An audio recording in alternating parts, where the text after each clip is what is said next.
اعوذ باللہ من الشیطان الرجیم بسم اللہ الرحمن الرحیم علی رسولہ الکریم اعوذ باللہ من الشیطان الرجیم بسم اللہ الرحمن الرحیم۔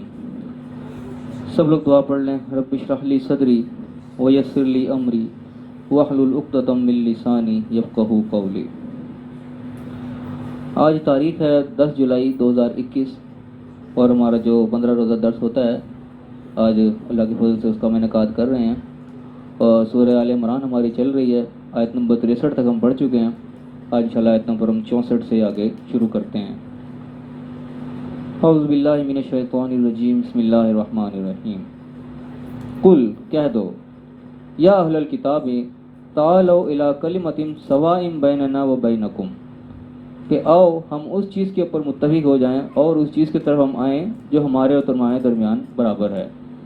یہ آیت بڑی اہم آیت ہے، بڑا اس کا اچھا ان کا ایک سٹارٹ ہے، اور اس آیت کو ڈاکٹر ذاکر نے خاص طور پہ اس کو ایک ماسٹر کی کہا کرتا ہے کہ یہ چابی ہے اس چیز کی جو سارے تالوں کو کھولنے والی ہے۔ آپس کے اختلافات ہیں جو بھی ہیں جس قسم کے، یہ وہ آیت ہے جو سارے اختلافات کو حل کی طرف لے کے آتی ہے کہ اور اس چیز پر متفق ہو جائیں جو ہمارے درمیان برابر ہے، جس کو تم بھی مانتے ہیں جس کو ہم بھی مانتے ہیں، اور اس چیز کو تو اکٹھے ہونا ہے۔ اختلافات کو بعد میں دیکھیں گے، جو پہلے ہم بھی مانتے ہیں تم بھی مانتے ہیں اس پہ عمل پیرا ہوتے ہیں، اس کو شروع کرتے ہیں۔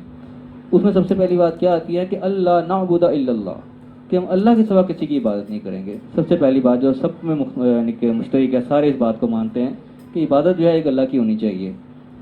اب عبادت کیا چیز ہوتی ہے، یہاں پہ ہم اس چیز کو دیکھ لیں۔ عام طور پہ عبادت جو ہے ہمارے مفہوم جو ہے نماز، روزہ، سجدہ کرنا، رکوع کرنا، اسی چیز کو عام طور پہ عبادت سمجھا جاتا ہے۔ لیکن عبادت کا مفہوم اگر تھوڑا سا ہم دیکھیں سورہ یاسین کے اندر، سورت نمبر 36 ہے، بڑی مشہور سورت ہے، 22ویں سپارے کے آخر سے 23ویں سپارے سے سٹارٹ ہوتی ہے۔ سورت نمبر 36 کی آیت نمبر 60 میں اللہ تعالیٰ کہے گا، قیامت کا دن کا تذکرہ آ رہا ہے کہ اللہ تعالیٰ جب قیامت کا سزا کا ٹائم ہوگا، لوگ جو مجرم لوگ ہوں گے ان سے پوچھے گا کیا میں تم نے منع نہیں کیا تھا، میں نے تمہیں کہ تم شیطان کی عبادت نہ کرنا۔ وہاں پہ شیطان کی عبادت کا تذکرہ اللہ تعالیٰ نے کیا ہے۔ تو ہم یہاں سوچیں کہ کون شخص ہے جو شیطان کی عبادت کا دعویٰ کرتا ہے؟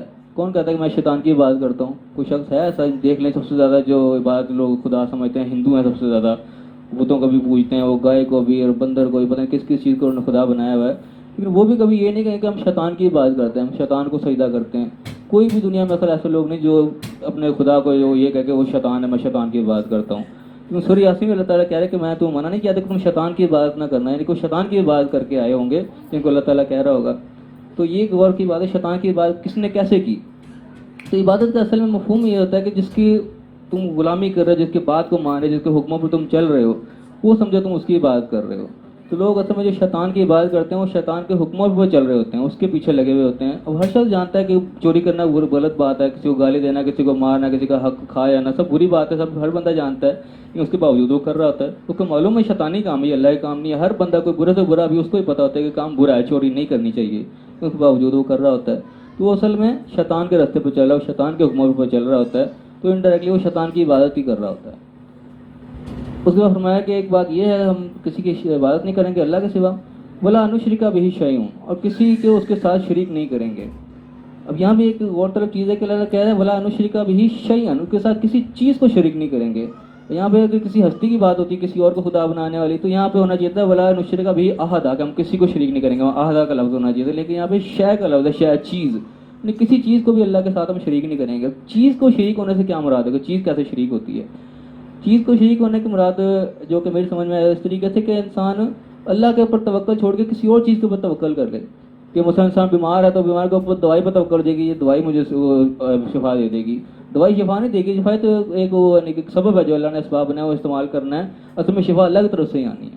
تو ہمارا اگر تقیہ جو توکل اس چیز کے اوپر ہو گیا، وہ سمجھو کہ اللہ کے ساتھ ہم نے اس کو شریک بنا لیا۔ توکل اللہ بھی ہونا چاہیے، اللہ کے سوا کسی اور ہستی سے توکل ہو گیا کہ یہ ہستی میرے مشکل آسان کر دے گی، یہ میرے کام آ جائے گی، توکل وہ اللہ کے پاس ہونا چاہیے۔ اگر سبب ہے کسی کوئی نوکری ہے، کوئی چیز بھی ہے، کوئی کاروبار ہے، توکل اس نوکری کاروبار پہ ہوگا کہ اس کے ذریعے میرا پیٹ پلنا ہے، اس کے ذریعے سارا کچھ ہونا ہے، تو وہ سمجھو ہم اللہ کے ساتھ شریک کر رہے ہیں ان چیزوں کو۔ توکل اصل میں اللہ پر ہی ہونا چاہیے، اسباب جو اللہ نے بنایا وہ ہم اختیار ضرور کرتے ہیں، ٹھیک ہے کہ توکل اللہ کے ہٹ سے کسی اور چیز پہ آ گیا تو وہ بھی شرک کے زمرے میں چلے گی بات۔ یہاں پہ اللہ نے شے کا لفظ اسی لیے کیا ہے کہ کسی چیز کو بھی ہم اللہ کے ساتھ شریک نہیں کریں گے، توکل ہمارا خالص اللہ پہ ہی ہوگا۔ اس کا ہے کہ ولا یتخذ بعضنا بعضا اربابا من دون اللہ، کہ ایک دوسرے کو ہم اللہ کو چھوڑ کے ایک دوسرے کو رب نہیں بنائیں گے. اب یہ رب بنانے کی بات ہے، کون کس کو رب بناتا ہے؟ کوئی کسی کو رب کہتا ہے کہ یہ میرا رب ہے؟ اللہ کو سارے رب مانتے ہیں، لیکن یہاں یہ بات آ رہی خاص طور پہ کہ یہ بھی ہم سب میں جو ہے آپس میں متفق بات ہے کہ ہم کسی کو رب نہیں بنائیں گے. اس کے اوپر ایک واقعہ بتایا جاتا ہے کہ جب یہ آیت نازل ہوئی تو عیسائیوں نے شاید کہا کہ ہم تو کسی کو رب نہیں کہتے. تو اس پہ آپ صلی اللہ علیہ وسلم نے ان سے پوچھا کیا تم جو تمہارے مشائخ ہیں، علماء ہیں، جو بھی تمہارے بڑے، ان کی حرام کردہ چیز کو حرام اور حلال کردہ چیز کو حلال نہیں مان لیتے؟ انہوں نے کہا ہم ایسے یہ تو ہم کرتے ہیں، جسی کو حرام کہتے ہیں حرام مان لیتے ہیں، جس کو حلال کہتے ہیں حلال مان لیتے ہیں. تو ان کا اسی کا مطلب تو رب بنانا ہے. تم ان کے پیچھے آنکھیں بند کر کے تقلید کر رہے ہو ان کی، جو انہوں نے کہہ دیا بس وہی مان لیا، تم نے ان کو رب بنا لیا سمجھو. یعنی کہ تم نے ان کو اس لیول بھی نہیں لے کے ہم دیکھیں سوچیں کیا کہہ رہے ہیں، بس جو کہہ دیا مان لیا. یہ مطلب رب بنانا ہے، اس نے اس کو اپنا آقا بنا لیا. رب کے معنی اس میں آقا بھی ہوتا ہے کہ آقا اور غلام جیسا ہوتا ہے، جو آقا نے کہہ دیا وہ غلام نے کرنا ہے. یہ جو ہے یعنی کہ ہوتا ہے یہ اللہ کے لیے ہونا چاہیے، جو اللہ نے کہا وہ کرنا ہے. باقیوں کو جو بھی بات ہے اس کو دیکھنا ہے، سوچنا ہے، سمجھنا ہے.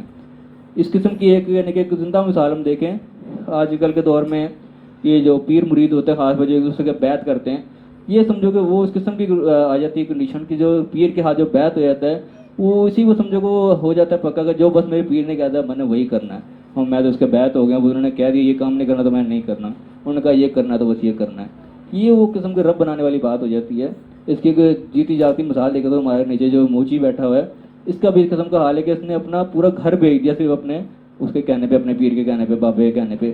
اس نے کہا تو اپنا گھر بھیج دے تیرا بڑا فائدہ ہو جائے گا. اس نے اٹھایا گھر بھیج دیا، اور اس کے بعد کیا ہوا وہ سب لوگوں نے دیکھا. تو یہ اس قسم کے کام ہیں جو کہ اللہ نے منع کیا کہ ہم ایک دوسرے کو اللہ کے سوا رب نہیں بنائیں گے. اور اس وقت میں کہ فَإِن تَوَلَّوْا، اگر یہ منہ موڑ لیں اس چیز سے، فَقُولُوا، تم کہہ دو کہ اشہدوا بِأَنَّا مُسْلِمُونَ، تم گواہ ہو جاؤ کہ ہم تو مسلمان ہیں، ہم تو اللہ کی فرما برداری کرنے والے ہیں. تم گواہ ہو جاؤ، پھر تم جس کی مرضی کرتے رہو، ہم اللہ کی فرما برداری کریں گے.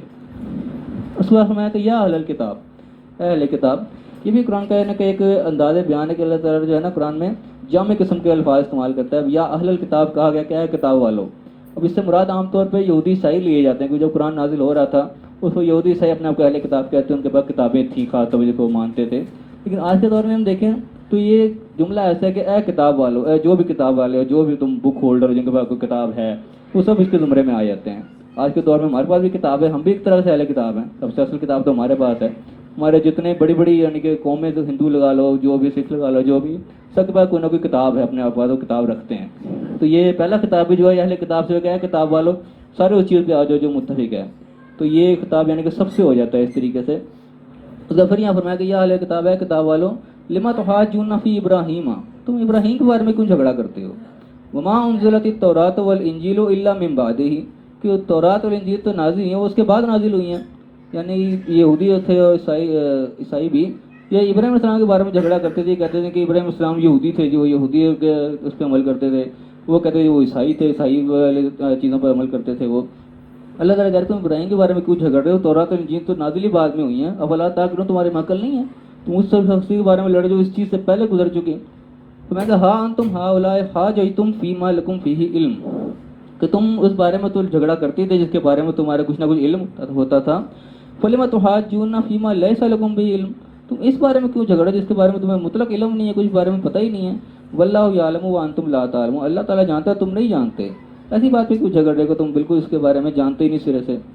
میں کہ ماں کانا ابراہیم یہودی ولا نصرانی، کہ ابراہیم نہ یہودی تھے نہ نصرانی تھے. ولکن کانا حنیف مسلمہ، وہ تو ایک حنیف مسلم تھے، بالکل یکتا یکسو مسلمان تھے.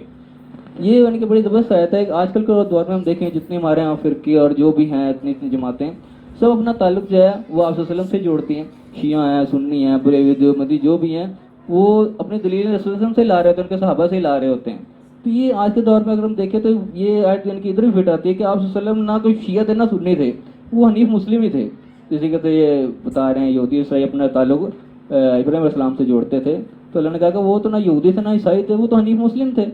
تو یہ آج کے دور میں بھی اس طریقے سے بات فٹ ہوتی ہے کہ ہر جو یہ اپنا جو تعلق نبی سے جوڑ رہا ہوتا ہے، صحابہ سے جوڑ رہا ہوتا ہے، تو یہ بات اس طرح بھی فٹ آتی ہے کہ آپ صلی اللہ علیہ وسلم کوئی شیعہ سنی کوئی دیوبندی بریلوی نہیں تھے، وہ حنیف مسلم ہی تھے اللہ تعالیٰ کے اوپر، یعنی کہ وہ فرما برداری کرنے والے تھے.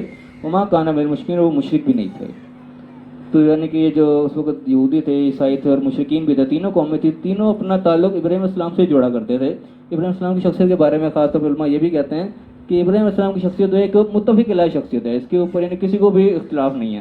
بس تو انبیاء بہت سارے گزرے تو، لیکن جو مین جلیل القدر انبیاء کے نام جو مشہور زیادہ چلتے ہیں، آپ صلی اللہ علیہ وسلم کا نام ہو گیا، پھر عیسیٰ علیہ السلام کا ہو گیا، موسیٰ علیہ السلام کا ہو گیا، ابراہیم علیہ السلام کا ہو گیا. تو ان میں ساروں میں زیادہ تر کوئی نہ کوئی قومیں اختلاف کرتی ہیں. آپ صلی اللہ علیہ وسلم کو ہم مانتے ہیں، سب کو مانتے ہیں ہم تو، لیکن عیسائی نہیں مانتے، یہودی نہیں مانتے. عیسیٰ علیہ السلام کو بھی عیسائی مانتے ہیں، یہودی نہیں مانتے. موسیٰ علیہ السلام کو یہودی مان رہے تھے، عیسائی ان کے ساتھ اختلاف کر رہے ہوتے ہیں. لیکن ابراہیم علیہ السلام کی شخصیت ایسی جو سارے اس میں متفق ہیں، سارے ان کو مانتے ہیں، سارے اپنا تعلق انہیں سے جوڑ رہے ہوتے تھے. تو اللہ تعالیٰ نے جواب دیا کہ تم جن کے تعلق جوڑ رہے ہو نہ یہودی تھے نہ عیسائی تھے، وہ مسلمان تھے اور نہ ہی وہ مشرک تھے. اور فرمایا کہ ان اول الناس بے ابراہیم ہے، تو ابراہیم سے تعلق رکھنے والے لوگ ہیں وہ ہیں الذین اتبعوہ، ہو جو ان کی تابعداری کرتے ہیں، جو ان کی پیروی کرتے ہیں. تو آج کل کے دور میں بھی یہ ہے کہ سارے اپنا رشتہ نبی سے جوڑ رہے ہوتے ہیں، صحابہ سے جوڑ رہے ہوتے ہیں. ان کے لیے جواب یہ ہے کہ وہ نہ کوئی شیعہ تھے نہ سنی تھے، ان کے ساتھ جو جوڑنے والے وہ ہیں جو ان کی اتباع کریں گے. جو آپ صلی اللہ علیہ وسلم کی پیروی کرے گا ان کا تعلق ان سے ہوگا، خالی نام رکھنے سے کوئی وہ تعلق نہیں جڑے گا. تو فرمایا کہ ابراہیم کے ساتھ وہ تھے الذین اتبعوہ، جو ان کی اتباع کرتے ہیں، وہاذ النبی، اور یہ نبی، یہ یعنی کہ ان کے ساتھی، یہ ان کے اس پہ چل رہے ہیں نقش قدم پہ. والذین آمنوا، جو ایمان والے ان کے ساتھ ہیں، کیونکہ اللہ تعالیٰ نے آپ صلی اللہ علیہ وسلم کو بھی ہم سب کو بھی ملت ابراہیم کی پیروی کرنے کا حکم دیا قرآن میں. تو اللہ بتا رہا ہے اس سے ان کے ساتھی تھے وہ یہ لوگ ہیں جو ان کے نقش قدم پہ چل رہے ہیں، ان کی پیروی کر رہے ہیں. اور میں کہ واللہ ولی المؤمنین، اللہ تعالیٰ مومنوں کا ولی ہے جو کہ اس راستے پہ چلیں گے. اور میں کہ ودت طائفۃ من اہل الکتاب، کہ اہل کتاب کی ایک جماعت تو بالکل یہی چاہتی ہے، اس بات کے اوپر ہی تلی ہوئی ہے کہ لو یضلونکم، کاش وہ کسی طرح تمہیں گمراہ کر دیں. وما یضلون الا انفسهم، اور گمراہ کسی کو نہیں کرتے مگر اپنے آپ کو ہی کرتے ہیں. وما یشعرون، اور کوئی شعور نہیں ہے. یہ جو حق کے راستے پہ چل رہے ہیں ان کو گمراہ کرنے میں لگے ہوئے ہیں. حق والوں نے کیا گمراہ ہونا، تم خود گمراہ ہوئے پڑے، تمہیں خود یعنی کہ اس چیز کا شعور نہیں ہے کہ جس کے تم تلے ہوئے یہ گمراہ ہو جائیں وہ نہیں ہوں گے، وہ تو حق کے راستے پر ہی ہیں. گمراہ وہ خود ہی اپنے آپ کو کر رہے ہوتے ہیں. اور پھر فرمایا یا اہل الکتاب، اے کتاب والو، لما تکفرون بآیات اللہ، تم اللہ کی آیات کو کفر کیوں کرتے ہو، انکار کیوں کرتے ہو. وانتم تشہدون، تم خود اس کے اوپر گواہ ہو. یعنی کہ اس میں جو آیات آ رہی ہیں، جو آپ صلی اللہ علیہ وسلم کے بارے میں جو گواہیاں جو بھی آ رہی ہیں، یہ تو پچھلی کتابوں میں بھی گزر چکی ہے، تم خود ان کی پیشین گوئیاں دیکھ چکے ہو، خود اس کے اوپر گواہ ہو، تو اب کیوں انکار کرتے ہو. اگر ہمیں کہ یا اہل الکتاب، اے اہل کتاب، لما تلبسون الحق بالباطل، تم حق کو باطل کے ساتھ کیوں خلط ملط کر دیتے ہو. وقت تکتمون الحق، اور حق کو تم چھپا جاتے ہو، وانتم تعلمون، تم جانتے بھی ہو. یہ آیت یعنی کہ بڑی اہم ہے آج کل کے دور میں بھی. آج کل بھی یہ مرض یعنی کہ سب جگہ پایا جاتا ہے کہ حق کو، جھوٹ کو، سچ کو ملا کے گڑمڑ کر کے اپنی مرضی کی بات آگے کر دی جاتی ہے. ہر بندہ ان کے قرآن ہی بیان کر رہا ہے، ہر بندہ حدیثیں ہی سنا رہا ہے، لیکن ایسا گڑمڑ کر کے سنا دیتے ہیں کہ اپنا ہی عقیدہ آگے ظاہر کر دیتے ہیں، اصل حق کو چھپا دیتے ہیں. تو یہ انہیں کی یعنی کہ پچھلی ریت چلی آ رہی ہے. اہل کتاب کے یہودی عیسائی یہی کیا کرتے تھے کہ اصل حق ان کے اندر ہی موجود تھا، کتابوں میں لکھا ہوا تھا، ان کی پیشین گوئیاں بھی سارا کچھ تھی. اللہ تعالیٰ کہتے ہیں ایسے پہچانتے جیسے اپنے بیٹوں کو پہچانتے ہیں، لیکن وہی کام کرتے تھے، جھوٹ سچ ملایا بیچ میں اور ملمہ بنا کے اپنی بات آگے پیش کر دی، حق کو چھپا دیا. تو یہ کام آج کل بھی ہوتا ہے، آج کل بھی فرقہ پرست لوگ یوں ہی کرتے ہیں، اپنی بات کو ثابت کرنے کے لیے چھوٹ جھٹ ملا کے اور ایک حق کو چھپا جاتے ہیں. تو اللہ تعالیٰ سوالی انداز میں کہہ رہا ہے کہ تم ایسا کام کیوں کرتے ہو جبکہ تم جانتے بھی ہو. تو فی الحال ہمارا یہیں پہ اخیر ہو رہا ہے یہاں پہ. تو اس میں اگر کوئی سوال ہے کوئی پوچھنے لائق تو وہ پوچھ سکتے ہیں. اللہ تعالیٰ جو بھی پڑھا ہے اس کو ہم ایک دفعہ رپیٹ بھی کر لیں. یہاں سے ہماری آیت شروع ہوئی ہے کہ اہل کتاب آؤ اس بات کے اوپر جو ہمارے تمہارے درمیان برابر ہے. سب سے پہلی بات، کسی سے بات کرنی ہو، کوئی بھی اختلافی موضوع شروع ہو رہا ہو، سب سے پہلے ان چیزوں پہ اکٹھے ہو جو ہمارے درمیان یکساں ہیں تاکہ بات آگے چلے. اختلافات کو لے کے بیٹھ جائیں گے تو اختلافات کبھی حل نہیں ہوتے. سب سے پہلے جب تک جو آپس کی ایک بات ہے اس کو آگے چلیں گے تو آگے اختلافات بھی حل ہونا شروع ہو جاتے ہیں. اس میں سب سے پہلی بات کیا ہے کہ ہم اللہ کے سوا کسی کی عبادت نہیں کریں گے، اللہ کے سوا ہم کسی کے حکموں پر نہیں چلیں گے. اصل حکم اللہ ہی کا ہوگا، اسی کو مانا جائے گا. اس بات پر سارے متفق ہوتے ہیں، ہاں جو بات اللہ نے کہی وہ تو مانی جانی چاہیے. سب سے پہلے اس کے اوپر اللہ نے کیا کیا چیزیں کہی ہیں ان کے اوپر عمل درآمد شروع کر دو، اور اس کے ساتھ کسی کو شریک نہیں کریں گے. اس کے علاوہ کسی پر توکل نہیں ہونا چاہیے. اس کی جو امیدیں اس سے ہیں وہ اسی سے لگائی جانی چاہیے، کسی اور کے امیدیں نہیں ہونی چاہیے. اور اس کے بعد ہے کہ ایک دوسرے کو اللہ کو چھوڑ کے ہم رب نہیں بنائیں گے، کسی کو اپنا آقا نہیں مان لیں گے، کسی کے حکم کے غلام نہیں بن جائیں گے. حکم کی غلامی صرف ایک اللہ کی ہوگی.